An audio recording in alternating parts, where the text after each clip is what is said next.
स्वागत करुच्छे गोटे interesting video पर डिस्कसन करवा देखो आज आम डिस्कसन करवा लोक कहानी संज्ञा और स्वरूप +3 5th सेमिस्टर ओडिया ऑनर्स पिलांक आज गोटे बहुत इंपोर्टाट बा बहुत बढ़िया कौन कहानीटी आम पढ़ा कहानी संज्ञा स्वरूप पढ़ा जमीक आम प्रिवियस क्लास रे पढ़ी लोकगीतर संज्ञा स्वरूप तार ठीक माने लोकगीतर लोकगीत कहले कौन बुझ तार अर्थ कौन तार संज्ञा कौन आम पढ़ी ठीक से भाई देखो लोक कहानी कहले कौन बुझ लोक कहानी तार संज्ञा स्वरूप आज आम डिस्कसन करवा।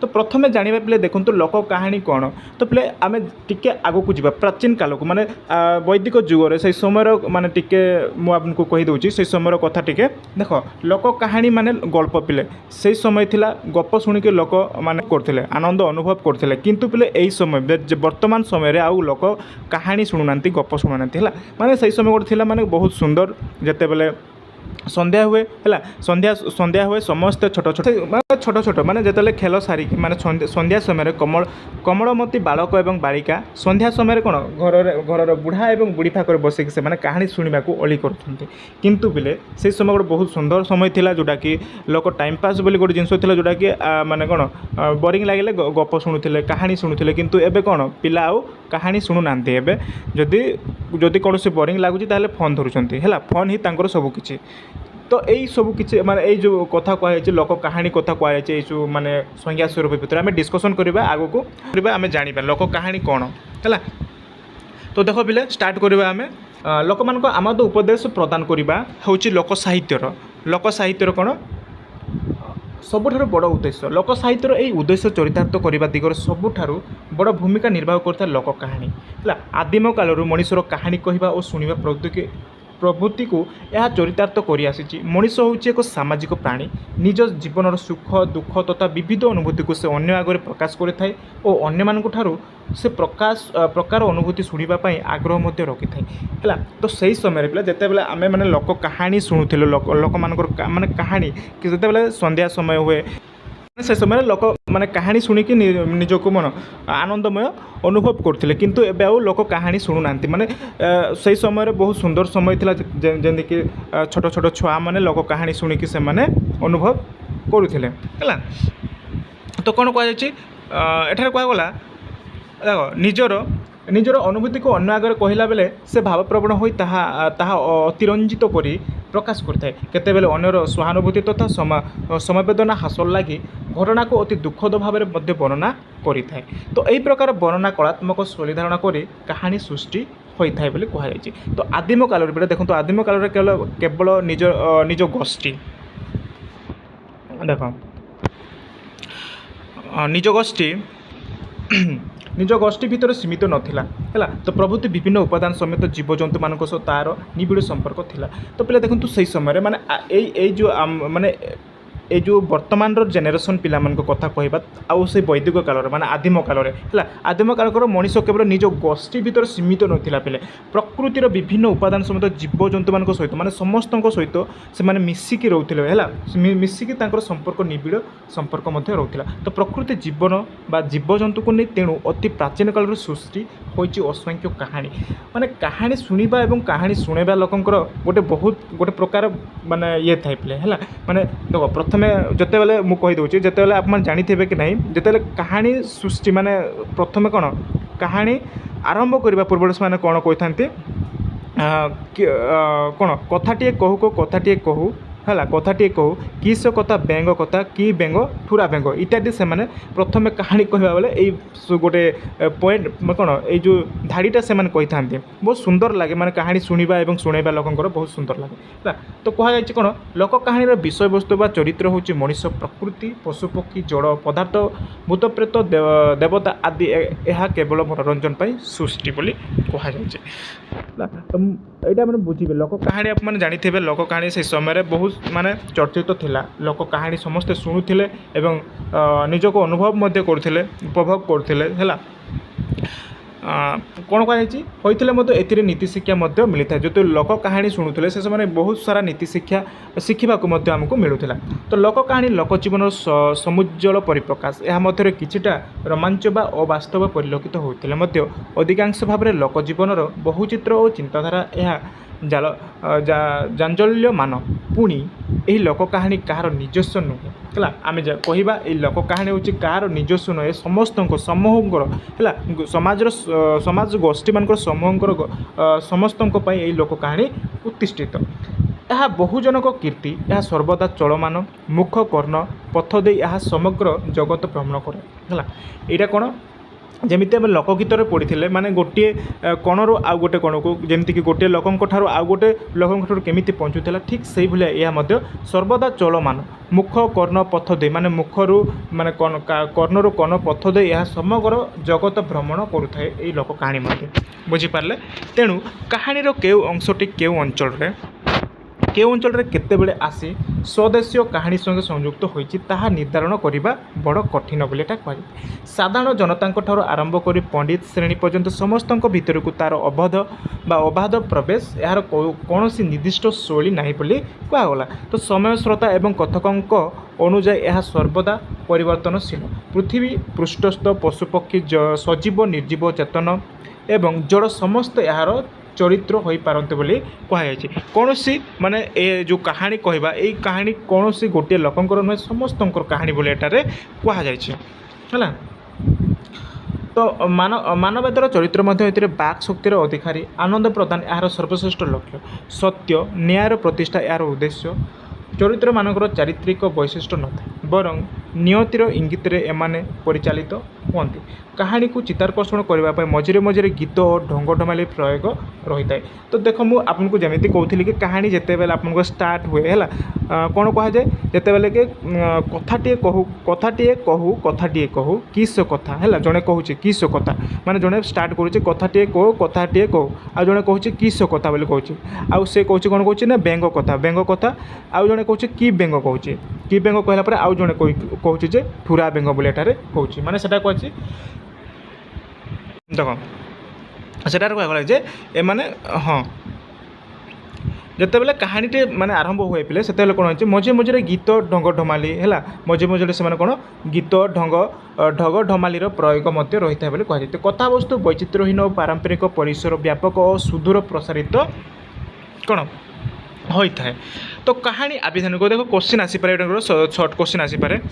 ତ ଏଇଠି ଦେଖ ପିଲେ, କାହାଣୀର ଆବିଧାନିକ ଅର୍ଥ ହେଉଛି କଳ୍ପନା ପ୍ରସୂତ ଗଳ୍ପ ହେଲା। କାହାଣୀର ତା'ର ଆବିଧାନିକ ଅର୍ଥ କ'ଣ, କଳ୍ପନା ପ୍ରସୂତ ଗଳ୍ପ।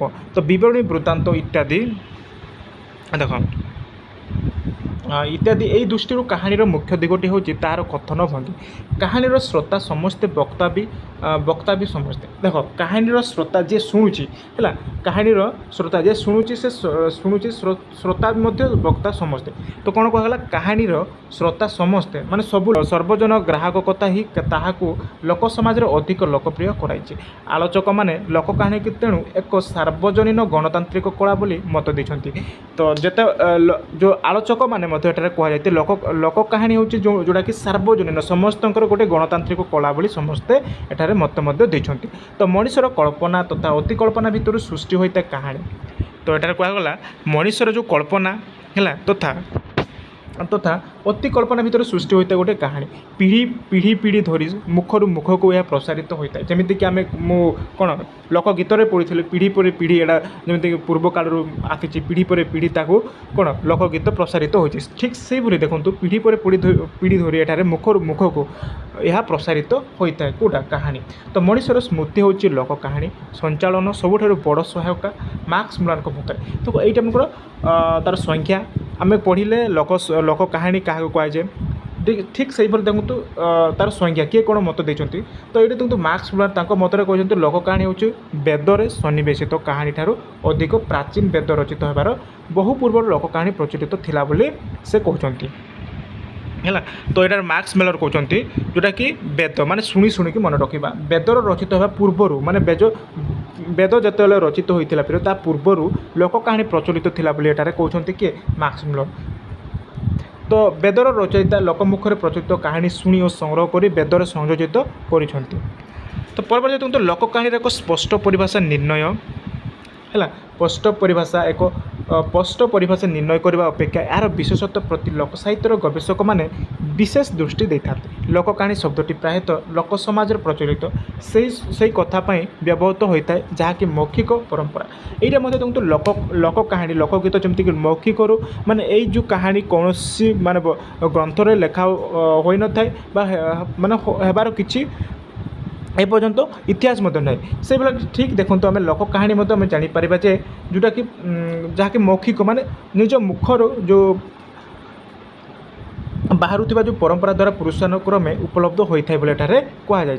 তো কেতক বিদ্বান সমাজরে তো কেতেক আলোচক সমাজরে কোণ কৌন প্রচলিত ধর্ম গাথাগুড়ি হি মূলত লোক কাহিনী বলে মত ব্যক্ত করছেন। হ্যাঁ কেতেক আলোচক যে বিদ্বান মানে মধ্যে কৌন প্রচলিত ধর্মাগত গুড়ি হি মূলত লোক কাহিনী বলে সে মত ব্যক্ত করছেন। সময়র প্রভাবক্রমে মূল স্রোতর বিচ্ছিন্ন হয়ে সেগুড়ি বিভিন্ন ভাবে পরিবর্তিত হয়েছে বলে পূর্বর বিভিন্ন গবেষক মানে হয়েছিল বা হয়েছে মত আজকাল গ্রহণীয় হয়ে না। তো বলে দেখুন সময়ক্রমে এহা কোণ হয়েছে না ভাবক্রমে মূল স্রোতর বিচ্ছিন্ন হয়ে যাই এই যে লোক কাহিনী বলে এবে মানে কোণ মানে বিলুপ্ত হয়ে সারা সেই সময় লা গোটিয়ে সময় লা যেমিতিকি লোক কাহিনী শুণবারে এবং কাহিনী শুণাইবারে গোটিয়ে বহুত সুন্দর তাঁর আগ্রহ হয়েছিল। পিলা মানে ছোট ছোট পিলা মানে লোক কাহিনী শুণবা বহুত ওলি করলে জেজেমা সন্ধ্যা যেতবে সন্ধ্যা সময় আসুচি পিলা সন্ধ্যা সময় হি আসুচি সে জেজেবাপা বা জেজেমা পাখে বসিকি সে কাহিনী শুণুলে কিন্তু এবে কোণ এবে লোক কাহিনী শুণু না এবে কোণ হয়ে গলা এবে কোণ ডিজিটাল দুনিয়া হয়ে গলা না কি মানে ডিজিটাল দুনিয়া হয়ে গলা লোক এবে যদি বোরিং হচ্ছে যদি কোণ যদি টাইম পাস করবার আছে তাহলে লোক মোবাইল ধরিকি এবে টাইম পাস করছেন। সেই সময় না মোবাইল লা না ফোন লা না টিভি লা কৌশি জিনিস নথিলা পেলা হ্যাঁ সে লোক কাহিনী শুণিকি লোক গপ শুণিকি সে টাইম পাস করলে এবং বহু সুন্দর সময় মধ্যে সে সময় লা। তো সে কথা কুহযাই সময় স্রোতে ভাবক্রমে স্রোতর বিচ্ছিন্ন হয়ে সেগুড়ি বিভিন্ন ভাবে পরিবর্তন হয়েছে বলে এটার কুহযাই হ্যাঁ।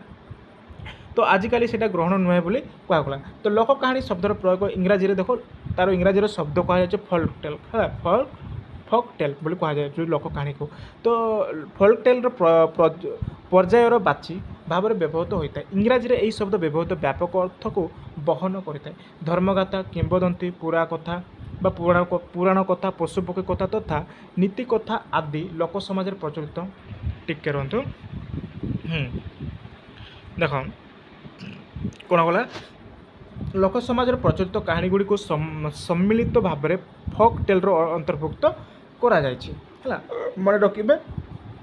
তো বিভিন্ন অঞ্চলের প্রচলিত গদ্যাত্মক আখ্যানগুড়ি ফোক টেল মানে কোণ লোক কাহিনী বা লোক কাহিনী ভাবে আলোচক মানে গ্রহণ করছেন সাধারণতঃ মনুষ্য তথা মানবতার প্রাণী মানଙ୍କର অদ্ভুত কার্যকলাপ সম্বন্ধে এইগুড়ি ব্যাখ্যা করা যায়।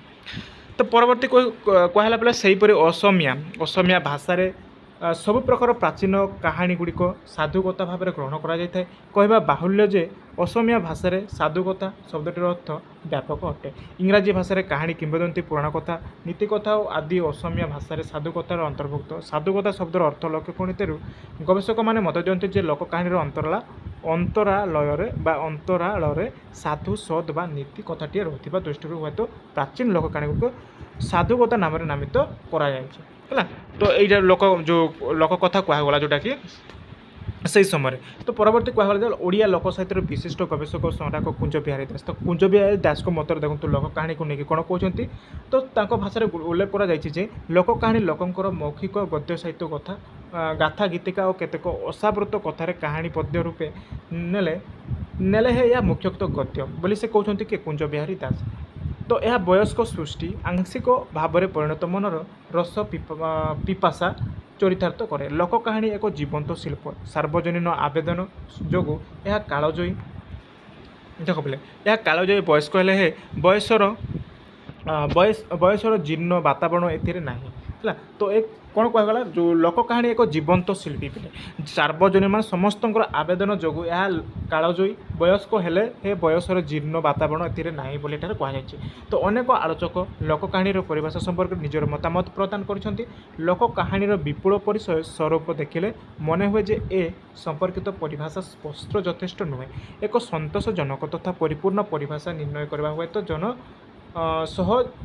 ସହଜ ସାଧ୍ୟ ମଧ୍ୟ ନୁହେଁ। ତେବେ ଲୋକ କାହାଣୀ ସମ୍ପର୍କରେ କୃତବିଦ୍ୟ ଦେଖ କୃତବିଦ୍ୟ ଗବେଷକମାନେ ଦେଇଥିବା ମତାମତ ଆଧାରରେ ଲୋକ କାହାଣୀର ସଂଜ୍ଞା ଏବଂ ସ୍ୱରୂପ ସମ୍ପର୍କରେ ଏତିକି କୁହାଯାଇପାରେ ଯେ ଲୋକଙ୍କ ଦ୍ୱାରା ଲୋକମାନଙ୍କ ପାଇଁ ସୃଷ୍ଟି ଏବଂ କ'ଣ ଲୋକମାନଙ୍କ ଭିତରେ ପରମ୍ପରା କ୍ରମେ ପ୍ରଚଳିତ ମୌଖିକ ରୀତି କଥା ଓ କାହାଣୀ ହେଉଛି ଲୋକ କାହାଣୀ। ମାନେ ଆମେ କହିବା ଲୋକ କାହାଣୀ ଯଦି ଲୋକ କାହାଣୀ କହିବା ଠିକ୍ ଯେମିତିକି ଆମେ ଲୋକଗୀତ ମାନେ କାହାକୁ କୁହାଯାଏ ଠିକ୍ ସେଇଭଳିଆ ଦେଖନ୍ତୁ ଲୋକ କାହାଣୀ ମଧ୍ୟ ଯେଉଁଟାକି ତା'ର ସଂଜ୍ଞା ସ୍ୱରୂପ କହିବା ତାହେଲେ ଏତିକି କୁହାଯାଇପାରେ ଯେ ଲୋକମାନଙ୍କ ଲୋକମାନଙ୍କ ପାଇଁ ସୃଷ୍ଟି ଲୋକମାନଙ୍କ ମୌଖିକରୁ ଯେଉଁ ବାହାରୁଥିବା କାହାଣୀଟି ବା ସୃଷ୍ଟି ହୋଇଛି ବା ଲୋକମାନଙ୍କ ଭିତରେ ପରମ୍ପରା ଯେଉଁ ରହିଛି ପିଲେ ତ ପ୍ରଚଳିତ ମୌଖିକ ମାନେ ନିଜ ମୁଖରୁ ଯେଉଁ ବାହାରୁଥିବା କଥା ଏବଂ କାହାଣୀ ହେଉଛି ଲୋକ କାହାଣୀ ଭଳି ଏଠାରେ କୁହାଯାଇଛି ହେଲା। ତ ଲୋକ ସମାଜରେ କେତେବେଳେ ଏହା ଧର୍ମଗତ କିମ୍ବଦନ୍ତୀ ତ ଆଉ କେତେବେଳେ ଲୌକିକ ପୁଣା ଓ ଅଲୌକିକ ଆଖ୍ୟାନ ରୂପେ ପ୍ରଚଳିତ ହୋଇଥାଏ। ତ ଏହା ଥିଲା ପିଲା ତ ଲୋକ କାହାଣୀର ସଂଜ୍ଞା ଏବଂ ତା ସ୍ୱରୂପ। ତ ଏହାର ଆପଣମାନେ ଜଷ୍ଟ ବୁଝନ୍ତୁ ମୁଁ ତାର ହ୍ୟାଣ୍ଡନୋଟ୍ସ ସହିତ ଆମକୁ ଦେଇଦେବି ହେଲା। ତାର ହ୍ୟାଣ୍ଡନୋଟ୍ସ ସହିତ ଆମକୁ ଦେଇଦେବି ଲୋକ କାହାଣୀର ସଂଜ୍ଞା ସ୍ୱରୂପ।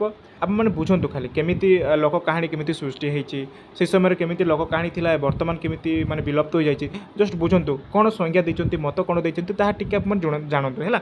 ତ ମୁଁ ତାର ହ୍ୟାଣ୍ଡନୋଟ୍ସ ଦେଇଦେବି ଆପଣଙ୍କୁ ଲଙ୍ଗ କ୍ୱେଶ୍ଚନ୍ କେମିତି ଲେଖିବେ ତାର ପ୍ରୋସେସ୍ ମୁଁ ଆମକୁ ଦେଇଦେବି ହେଲା। ସମସ୍ତେ ଟେଲିଗ୍ରାମରେ ଜଏନ୍ ହେଇଯିବେ। ତ ଆଜି ଲୋକ କାହାଣୀର ସଂଜ୍ଞା ସ୍ୱରୂପ ପଢ଼ିଲେ ପରବର୍ତ୍ତୀ କ୍ଲାସ୍ରେ ଆମେ ପଢ଼ିବା ଲୋକ କାହାଣୀର ପ୍ରକାରଭେଦ ଆମେ ଆରମ୍ଭ କରିବା। ବୁଝିପାରିଲେ?